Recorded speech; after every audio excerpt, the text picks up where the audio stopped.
Assalamualaikum warahmatullahi wabarakatuh. Perkenalkan, nama saya Fajar Setiawan dengan NPM 243510079. Video kali ini saya buat bertujuan untuk menyelesaikan tugas mata kuliah pemrograman web yang diampu oleh Bapak dosen Rizky Fadila STMNG, di mana tugasnya itu adalah saya akan belajar secara mandiri tentang React. Dan website yang saya gunakan di sini adalah W3 Schools, yang merupakan website yang direkomendasikan oleh Bapak dosen Rizky Fadila itu sendiri. Baiklah, langsung saja ke pembelajarannya. Yang pertama, pengantar React. Apa itu React? React adalah pustaka JavaScript untuk frontend, dikembangkan oleh Jordan Walk, seorang insinyur perangkat lunak Facebook. Dikenal juga sebagai React.js atau React.js, alat untuk membangun komponen UI. Bagaimana cara kerja React? React membuat DOM virtual di dalam memori. Alih-alih memanipulasi DOM browser secara langsung, React membuat DOM virtual di memori, di mana ia melakukan semua manipulasi yang diperlukan sebelum melakukan perubahan pada DOM browser. React hanya mengubah apa yang perlu diubah. React akan mendeteksi perubahan apa saja yang telah dilakukan, dan hanya mengubah apa yang perlu diubah. Anda akan pelajari berbagai aspek bagaimana React melakukan hal ini di bagian selanjutnya dari tutorial ini. Apa yang seharusnya sudah Anda ketahui? Sebelum melanjutkan, Anda harus memiliki pemahaman dasar tentang hal-hal berikut: HTML, CSS, dan JavaScript. Jika ingin mempelajari topik-topik ini, temukan tutorialnya di Belanda. Sejarah React. React versi terbaru adalah 19.0 Desember 2024. Rilis perdana untuk publik versi 0.3.0 pada Juli 2013. Dan pertama kali digunakan pada tahun 2011 untuk fitur newsfeed Facebook. Jordan Walk, seorang insinyur perangkat lunak, adalah penciptanya. Panduan memulai React. Menyiapkan lingkungan React. Pertama, pastikan Anda telah menginstal Node.js. Anda dapat memeriksanya dengan menyalakan perintah ini di terminal Anda. Jika Node.js sudah terpasang, Anda akan mendapatkan hasil berupa nomor versi. Jika belum, Anda perlu menginstal Node.js. Install alat pembuatan atau Vite. Setelah Node.js terpasang, Anda dapat memulai aplikasi React dengan memilih alat pengembang atau build tool.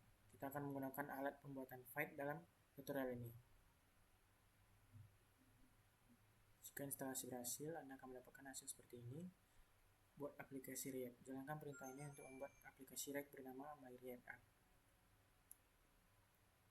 Jika mendapatkan pesan ini, tekan Y dan tekan lagi Enter untuk melanjutkan. Jika pembuatan tersebut berhasil, Anda akan mendapatkan hasil seperti ini. Create subholding dan run. Install dependency. Seperti yang ditunjukkan oleh hasil di atas, navigasikan ke direktori aplikasi React baru Anda yang akan menghasilkan instalasi. Sekarang Anda siap menjalankan aplikasi React. Sungguh pertama Anda jalankan perintah ini untuk menjalankan aplikasi React. Dan dev yang akan menghasilkan hal berikut. Jika browser baru akan muncul dengan aplikasi React yang baru saja Anda buat. Jika tidak, buka browser Anda dan ketikkan alamat localhost 5173 di bilah alamat. Perintah apa yang digunakan untuk memeriksa apakah Node.js sudah terpasang? npm. Salah. Node.v ya. Berikutnya, aplikasi React pertama Anda. Memodifikasi aplikasi React. Cari di dalam MyReactApp directory dan Anda akan menemukan sebuah src folder. Di dalam src folder tersebut terdapat sebuah file bernama app.js. Buka file tersebut dan tampilannya akan seperti ini. Cobalah mengganti seluruh isi file dengan kode di bawah ini dan simpan file tersebut.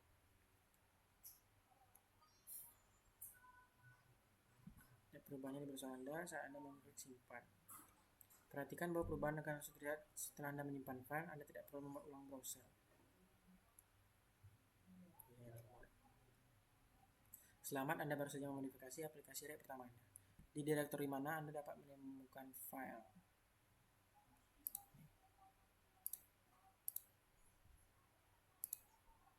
Berikutnya, React merender HTML. Tujuan React dalam banyak hal adalah untuk merender HTML di halaman web. React merender HTML ke halaman web melalui sebuah kontainer dan sebuah fungsi yang disebut create_root. Kontainer, React menggunakan kontainer untuk merender HTML di halaman web. Biasanya kontainer ini merupakan div id root div elemen dalam index.html file. Jika Anda telah mengikuti langkah-langkah di bab sebelumnya, Anda seharusnya memiliki file bernama index.html di direktori utama proyek Anda. Untuk lebih memahami isi index.html file tersebut, mari kita hapus semua kode yang kita tidak perlukan. File tersebut sekarang akan terlihat seperti ini. Dihapus.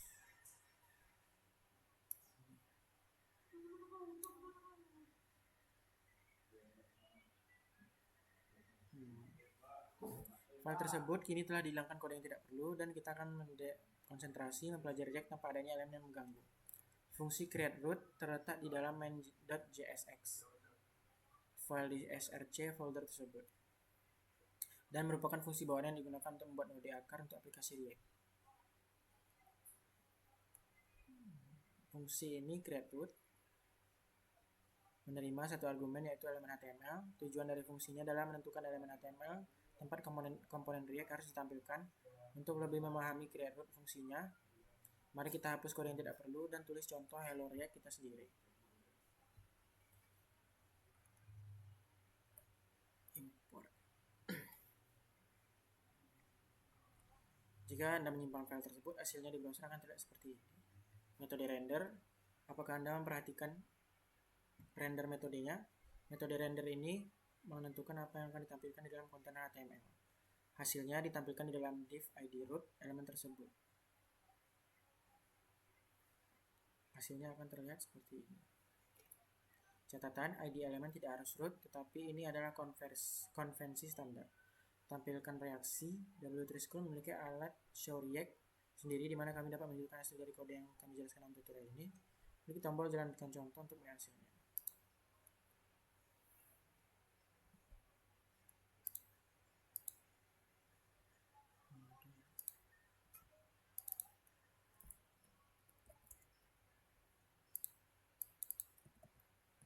Bisa diubah.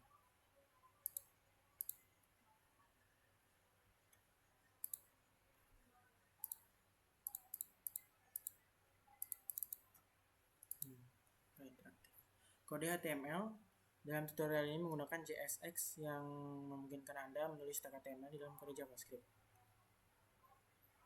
Jangan khawatir jika sintaksnya asing, Anda akan pelajari lebih lanjut tentang JSX ini nanti dalam tutorial. Contoh, variabel yang berisi kode HTML dan tampilkan node di akar.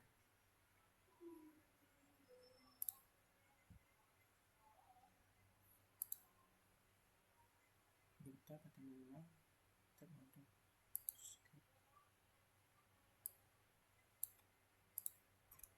simpul akar. Node akar adalah elemen tempat Anda ingin menampilkan hasilnya. Ini seperti wadah untuk konten yang dikelola oleh React. Ini tidak harus berupa div elemen dan tidak harus memiliki tanda titik dua.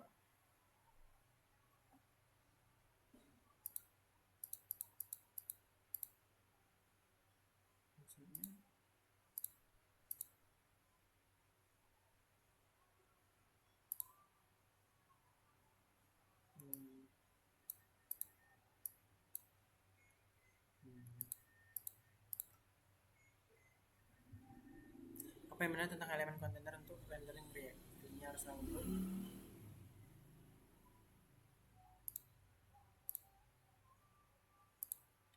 berikutnya upgrade to React 19. Oh, ini langkah instalasi. Install React 19 untuk menginstal versi terbaru, jalankan perintah berikut ini. Langkah 2, gunakan API root yang baru. Untuk memanfaatkan fitur konkurensi React 19, Anda perlu menggunakan API root baru untuk rendering sisi klien. Aplikasi Anda akan berfungsi menggunakan API root yang baru. Jika Anda tidak menggunakan React DOM.render, aplikasi Anda akan berlaku seperti React 17. Apa itu ES6? Adalah singkatan dari ECMAScript 6. Diciptakan untuk menstandarisasi JavaScript, dan ES6 adalah versi ke-6 dari ECMAScript yang diterbitkan pada tahun 2015.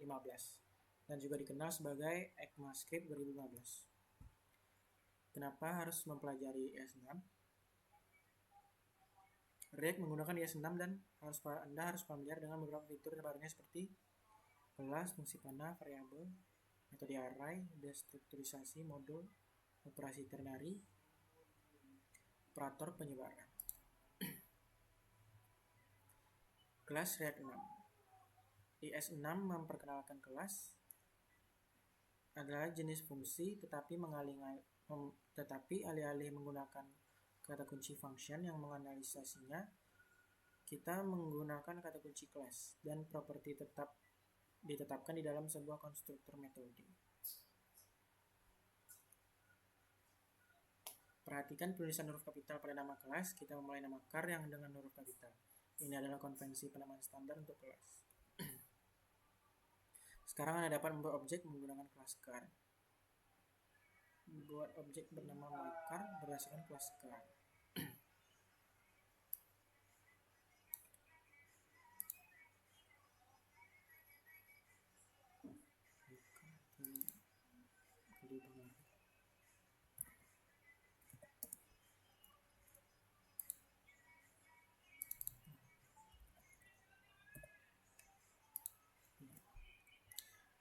Fungsi konstruktor dipanggil secara otomatis saat objek diinisialisasi. Metode dalam kelas. Anda dapat menambahkan metode Anda sendiri di dalam sebuah kelas. Return I have. Nanti hasilnya I have 4. Seperti yang Anda lihat pada contoh di atas, Anda memanggil metode dengan merujuk pada nama metode objek diikuti oleh tanda kurung. Parameter akan berada di dalam tanda kurung.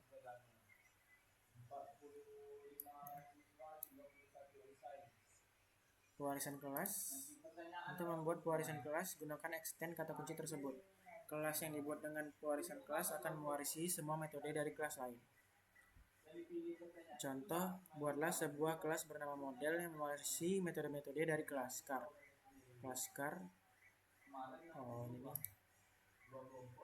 Ini implementasi. I have this understand. Metode tersebut mengacu pada kelas induk dengan memanggil super metode di dalam metode konstruktor. Kita memanggil metode konstruktor induk dan mendapatkan akses ke properti dan metode induk. Untuk mempelajari lebih lanjut kelas, lihat bagian kelas JavaScript kami. Ini kelas konstruktor induk. Oke, berikutnya arrow function. Fungsi panah memungkinkan kita untuk menulis sintaks fungsi yang lebih pendek. Contoh, hello function, return hello world. Hello.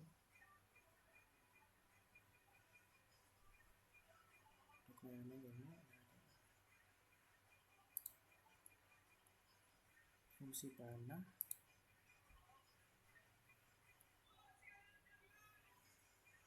Demonstration simply arrow function.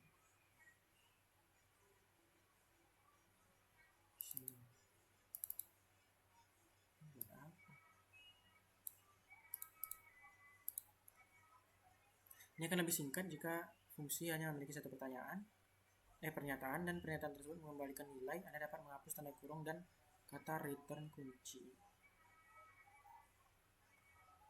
Nilai kembalian default dari fungsi panah. Ini merujuk ke sini. Ini hanya berlaku jika fungsi tersebut hanya memiliki satu pernyataan. Jika Anda memiliki parameter, Anda memasukkannya ke dalam tanda kurung.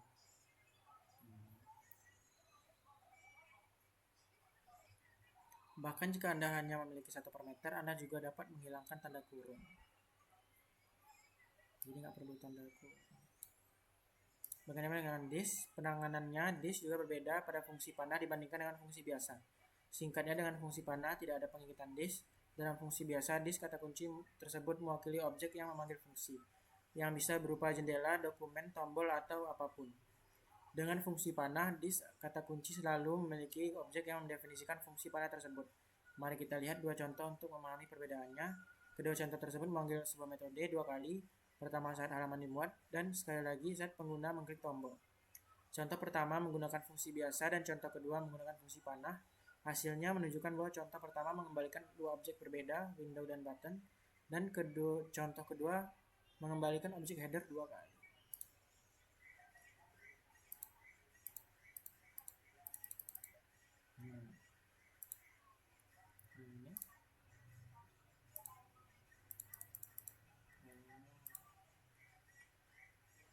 Ingatlah, perbedaan-perbedaan desain ini Anda bekerja dengan fungsi, terkadang perilaku fungsi sudah sesuai dengan yang Anda inginkan.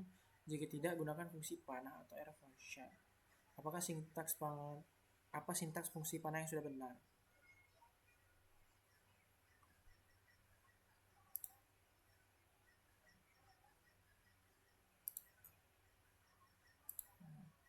Berikutnya, variables. Sebelum IS6 hanya ada satu cara untuk mendefinisikan variabel Anda dengan var kata kunci var. Jika Anda tidak mendefinisikannya, variabel tersebut akan diberikan ke objek global, kecuali jika Anda berada dalam mode ketat, maka Anda akan mendapatkan kesalahan jika variabel Anda tidak didefinisikan. Sekarang dengan IS6 ada 3 cara untuk mendefinisikan variabel Anda: var, let, dan cons. Jika Anda menggunakan var di luar fungsi, maka itu termasuk dalam cakupan global. Di dalam fungsi, maka itu menjadi milik fungsi. Di dalam sebuah blok, misalnya dalam perulangan for, variabel tersebut tetap tersedia di luar blok tersebut. Var memiliki cakupan fungsi, bukan cakupan blok. Let. Versi lingkup blok dari var dan terbatas pada blok tempat ia didefinisikan. Jika Anda menggunakan let dalam sebuah blok, misalnya dalam perulangan for, variabel tersebut hanya tersedia dalam perulangan tersebut. Let memiliki cakupan blok. Konstan adalah variabel yang setelah dibuat nilainya tidak akan pernah berubah. Ini cakupan blok. Kata kunci tersebut cons agak menyesatkan. Ini tidak mendefinisikan nilai konstan, ini mendefinisikan referensi konstan ke suatu nilai. Oleh karena itu, Anda tidak dapat tetapkan ulang nilai konstanta, tetapkan ulang array konstanta, menetapkan ulang objek konstanta. Namun bisa mengubah elemen dari array konstanta, properti objek konstanta. Bukan. Berikutnya, array. Metode map. Metode map membuat array baru dengan hasil pemanggilan fungsi untuk setiap elemen array. Const number double. X sama dengan X kan 2. Oh, nilai const number diubah. Const float list, function mylist, return list. Apa banana cherry. Saat digunakan map di React untuk membuat item daftar, setiap item memerlukan key prop yang unik. Map dengan objek. Anda juga dapat menggunakan map dengan array objek. Const user. Oh. Jadi ada key, ada value. Parameter map. Metode map membutuhkan 3 parameter: current value, elemen yang sedang diproses, index elemen saat ini, array yang digunakan saat fungsi map dipanggil.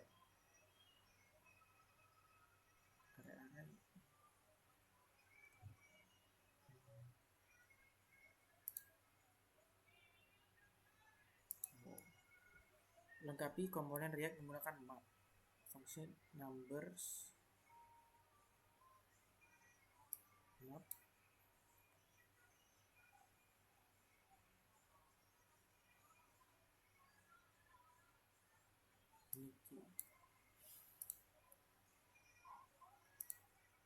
Berikutnya, destrukturisasi adalah fitur JavaScript yang memungkinkan Anda mengekstrak nilai dari suatu objek ke array dalam variabel yang berbeda.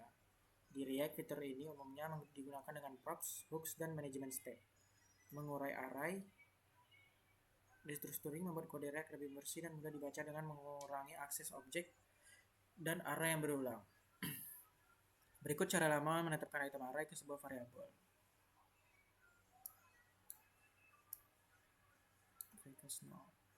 Berikut cara menetapkan array ke sebuah variabel baru. Jadi nggak mandiri lagi. Saat melakukan destructuring array, di urutan deklarasi variabel sangatlah penting. Jika kita menginginkan mobil dan SUV, kita cukup menghilangkan truk tapi tetap menggunakan kode koma. Destructuring sangat berguna ketika sebuah fungsi mengembalikan array.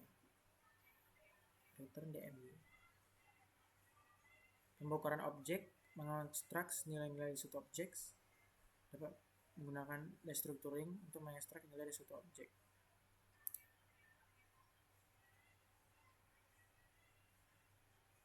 Nah, jadi yang dipanggil cuma first name.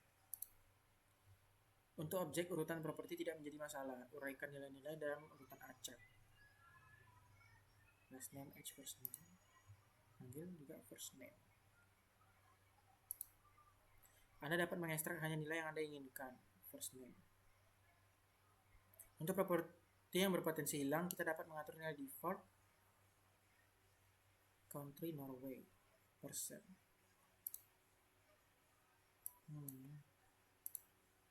Kita juga dapat menguraikan objek bersarang yang sangat dalam dengan merujuk pada objek barang bersarang tersebut. Kemudian menggunakan titik 2 dan kurung kurawal untuk menguraikan kembali item yang dibutuhkan dari objek bersarang tersebut. Jadi dalam sini ada ini. Destrukturisasi dalam komponen React sangat berguna di React untuk bekerja dengan props, hooks, dan response API. Ini membantu membuat kode Anda lebih ringkas dan mudah dibaca. Saat sebuah komponen menerima props, Anda dapat menggunakan destructuring untuk mengekstrak nilai-nilai yang Anda butuhkan. Simak perbedaan antara menggunakan dan tidak menggunakan destructuring. Kode jadi lebih panjang. Rating name age. Sini props. Step hello harus props step.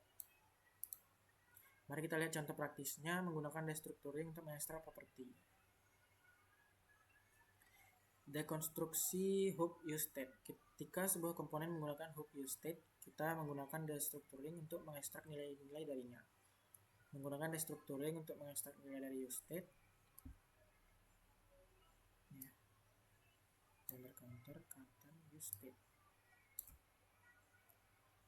Lengkapi komponen React menggunakan destructuring. Function user profile.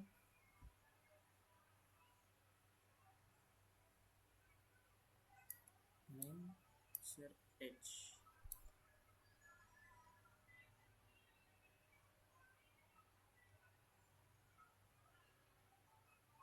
Hello user. Sini.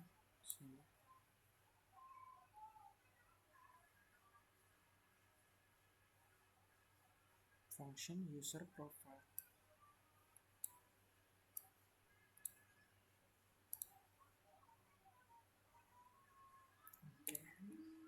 Nextnya operator penyebaran. Operator spread pada JavaScript atau simbol titik 3 menyalin seluruh atau sebagian dari array atau objek yang sudah ada ke dalam array atau objek lain. Operator spread sering digunakan bersamaan dengan destructuring. Tetapkan item pertama dan kedua ke numbers dan dalam variabel dan masukkan sisanya ke dalam array. 1, 2, rest. Numbers. Kita bisa menggunakan operator spread dengan objek, gabungkan kedua objek ini. Contohnya cost. Perhatikan bahwa properti yang tidak cocok ditambahkan dan properti yang cocok ditimpa oleh objek terakhir. Berikutnya modus memungkinkan Anda untuk memecah kode Anda dalam file-file terpisah. Hal ini mempermudah pemeliharaan berbasis kode.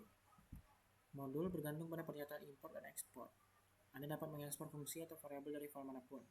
Mari kita buat sebuah file bernama personal.js dan isi dengan hal-hal yang ingin kita ekspor. Ada dua jenis ekspor, bernama dan default. Ekspor yang disebutkan membuat bernama dengan dua cara. Ekspor Cosmento bias. Semuanya sekaligus di bawah. Ekspor default, mari kita buat file lain bernama message.js dan gunakan untuk mendemonstrasikan ekspor default. Import. Anda dapat mengimpor modul ke dalam sebuah file dengan dua cara berdasarkan modul bernama atau ekspor default. Contoh import default. Default message from message. Lengkapi kode untuk mengekspor kedua variabel. bernama ya. Export name age. Berikutnya, operator ternary adalah operator kondisional yang disederhanakan seperti if atau else. Sintaksis condition, expression if true, expression if false. Berikut contoh penggunaan if else. If authenticated. Dengan ternary, authenticated tanda tangannya render up, render login.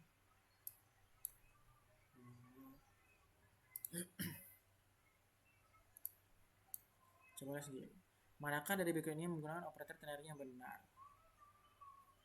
X sama dengan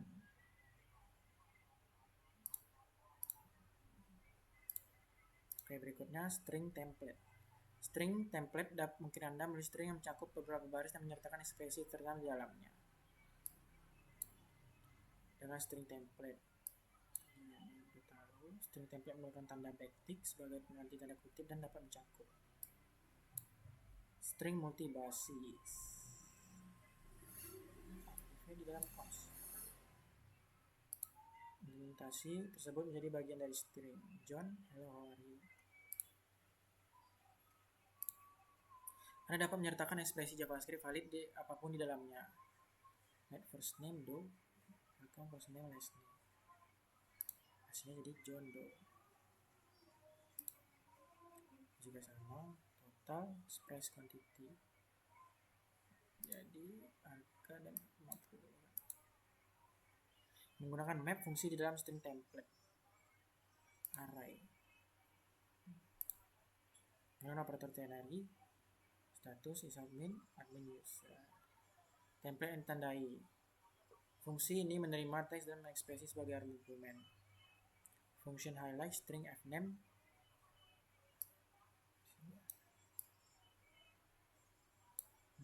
Contoh yang dijelaskan.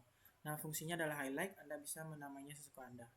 Argumen pertama berisi teks di antara ekspresi dalam sebuah array. Item array dipisahkan oleh ekspresi. Dalam contoh ini string 0 berisi halo dan string 1 berisi bagaimana kabarmu. Argumen kedua berisi ekspresi. Dalam contoh ini fname berisi John. Contoh template berlabel dengan berekspresi. String pertama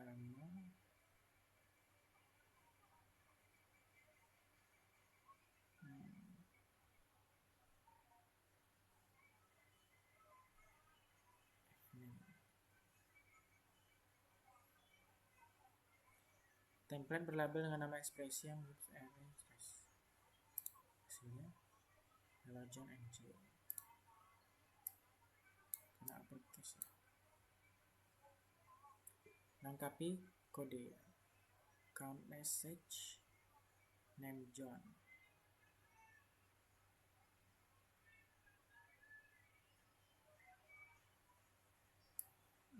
Name age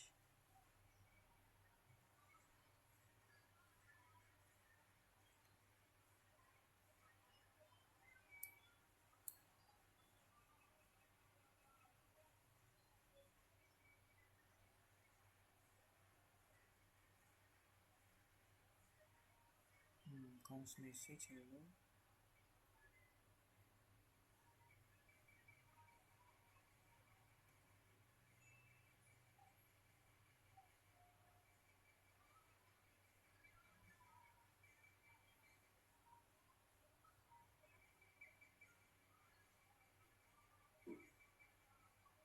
Ini kok titik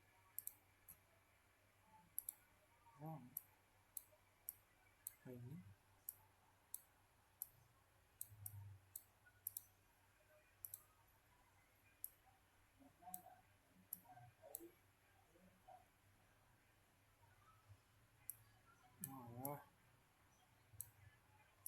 URH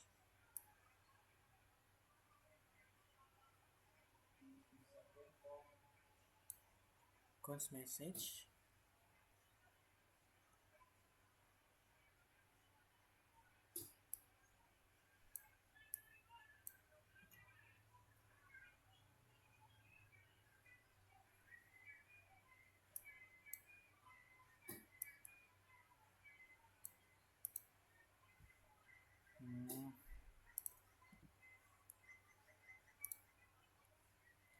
uh, cannot read translated. Oke, baiklah.